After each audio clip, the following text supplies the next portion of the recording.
that we'd like to just take a minute and maybe think about, and these are not obviously all the benefits, but there's some of the ones we've talked about, and just to kind of get you thinking and kind of brainstorm a little bit about how you might be able to make a different or a stronger commitment to fitness or exercise. Just rate yourself on a scale of 1 being low and 5 being high on some of those things, so that you can begin to see if I did more, if I strengthened my commitment to exercise, or if I tried something new, would I be able to have stronger, be able to persevere more? Would I be better at managing myself through ups and downs? Would I have more of a sense of a commitment? Would I have more endurance? Just trying to get you to think about this direct connection between some of the benefits we've talked about and some of the challenges that you're experiencing now in the workplace. Shelli, have you thought about your own story? Okay. I did remember, and in fact, you're talking about marathoning. Well, I'm nowhere near an Ironman.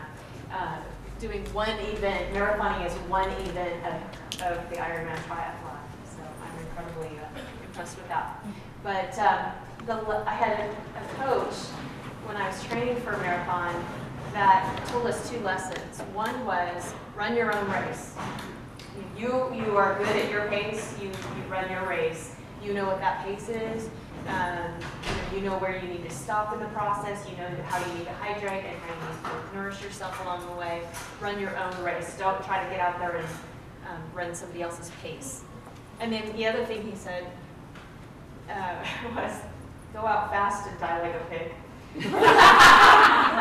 Which meant pace yourself, literally pace yourself. A marathon is a long distance. It's a lot of time. So if you go out fast and hard, you're going to totally deplete yourself early on. So recognize the distance that you have ahead of you and pace yourself. Break it into increments and exert the energy you need for that moment in the box, right? Right. So I had to share that. Right. So a little humor here, and we'll go back. So we talked about attitude and mindset, taking care of yourself. See, there's no excuse. There's no reason why you can't get fitness in on a day-to-day basis, right? I like the kickboxing and posting notes. There you go. That's right. Arm wrestle your clients. How many of you do that, right? Arm wrestle our executives. Executives, right. Probably a lot of you. There you go. See? No excuse. All right, so let's go back. Let's cover the last point now. We talked about attitude and mindset, taking care of yourself. The last sort of key to success that the 3 of us see is getting connected, right? That's all about your network. That's one of the reasons why you're here today, right? To learn, but also to network and meet new people. And in your professional career and in your career advancement, your network is really now, it's not something that's optional. It's not just getting to know people. It's an asset that you're bringing to your employer and to whatever you do next. Because your network is part of your portfolio of skills, and it's part of what you bring to your career. Your network helps you in your role to make connections with potential clients, right, for potential employees. So building and nurturing your professional network is really important, as is just, having friends, right? I mean, how many of you, you're so busy, you have so much going on, it's like, God, when was the last time I had time with my friends? So staying connected is really the 3rd key to success. So any strategies about how you manage to do that? Absolutely. So I think, again, the connection here between career navigation and connection couldn't be more simple. As Bobbie said, it is an asset that you bring to any organization or to any role. Certainly, as you ascend your career, if you aspire to leadership positions, that asset in your portfolio becomes even more important. And I think there are ways that you can marry both the potential benefits of the physicality with connectedness. And it's just about finding those right avenues. There's professional women's technology groups that then have offshoots of things where you can, again, whether it's walk or, active or cycle or go do yoga together. But then if you know that person who knows that person who knows that person, it's not hard to look at that LinkedIn spider web and go, oh my gosh, I know her. I know him. Oh, I'm in a walking group with the person who knows the chairman of the board. I mean, I can't tell you how often that happens. Or how regularly I get notes from our CEO that says, oh, this guy is the coach of my son's baseball team or this or that. I mean, it's just incredible the amount of connections that people make. So I encourage you to really actively participate in, it doesn't have to be everything, but find one or two avenues that will give you a rich network of people to interact with.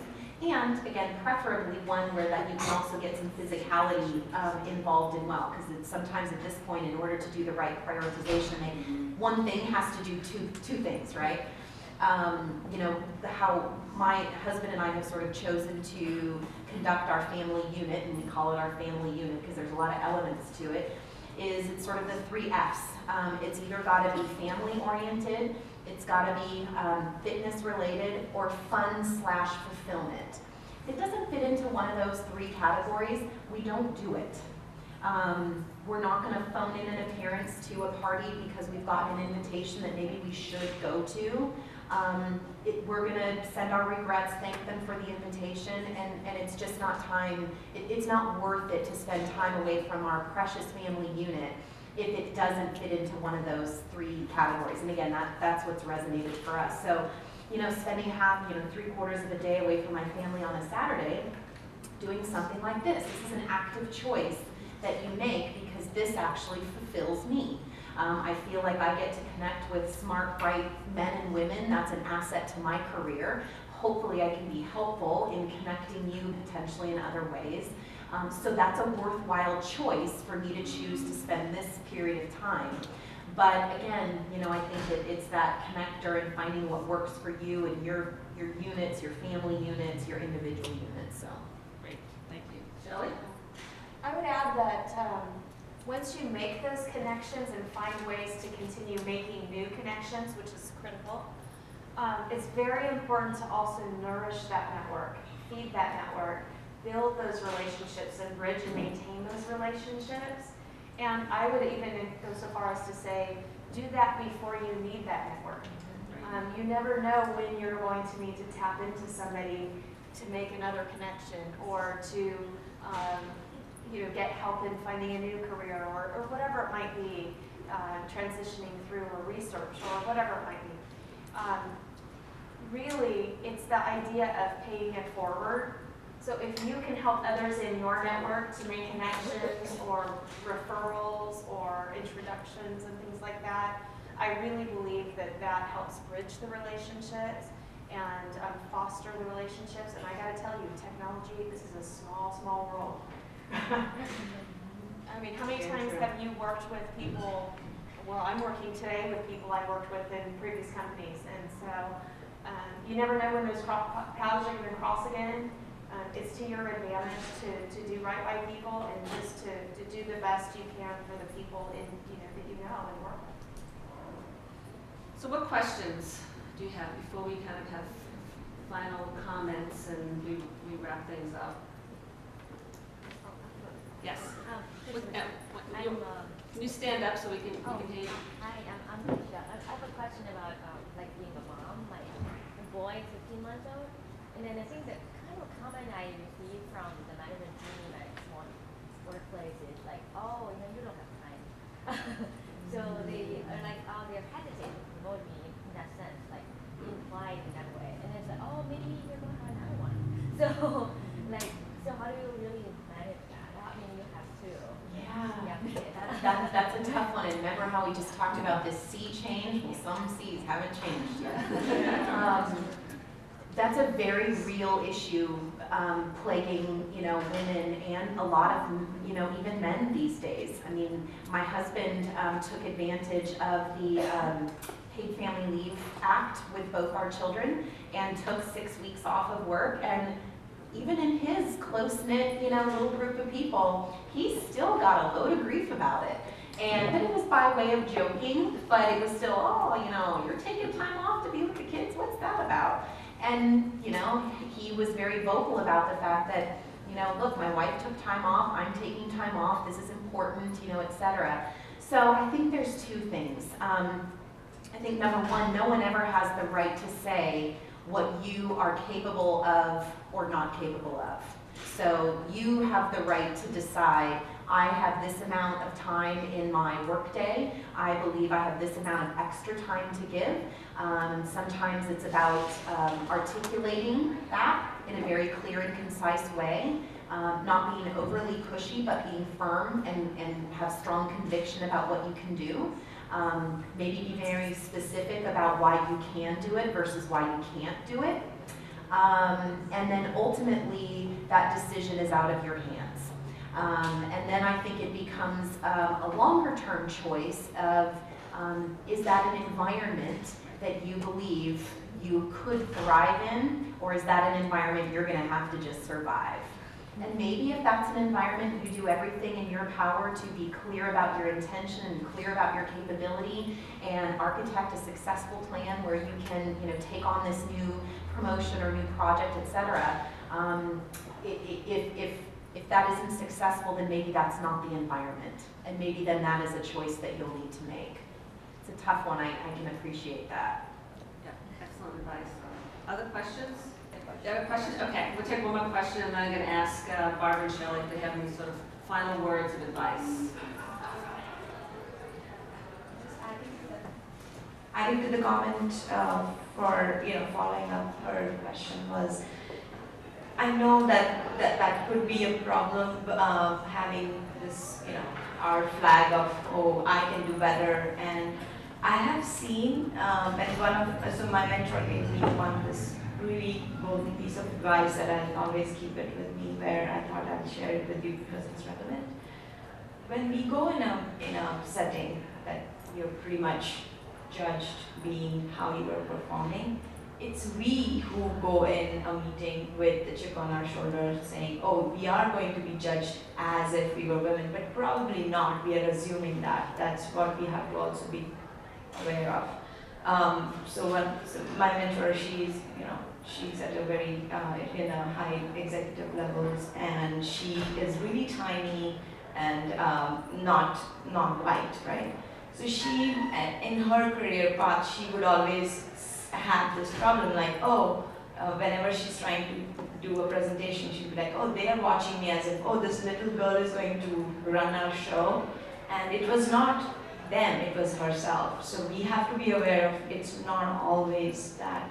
But do you have any more similar things to share, or do you have any additions? Yeah, I think that's a great point. I think we need to be vocal in the right ways, and I think the most important thing that we can do is to be helpful to one another. Maddie talked about it.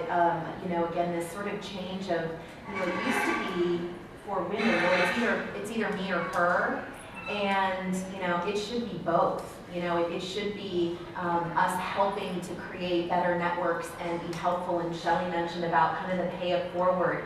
I think we need to go into situations again, with confidence.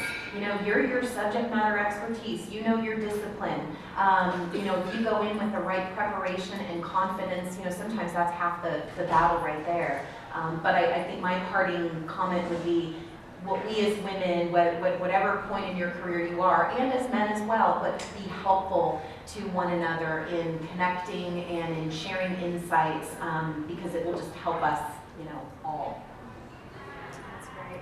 I think you make a very important point that we all need to be aware of what those assumptions and beliefs are that we bring to the table, because we all have them.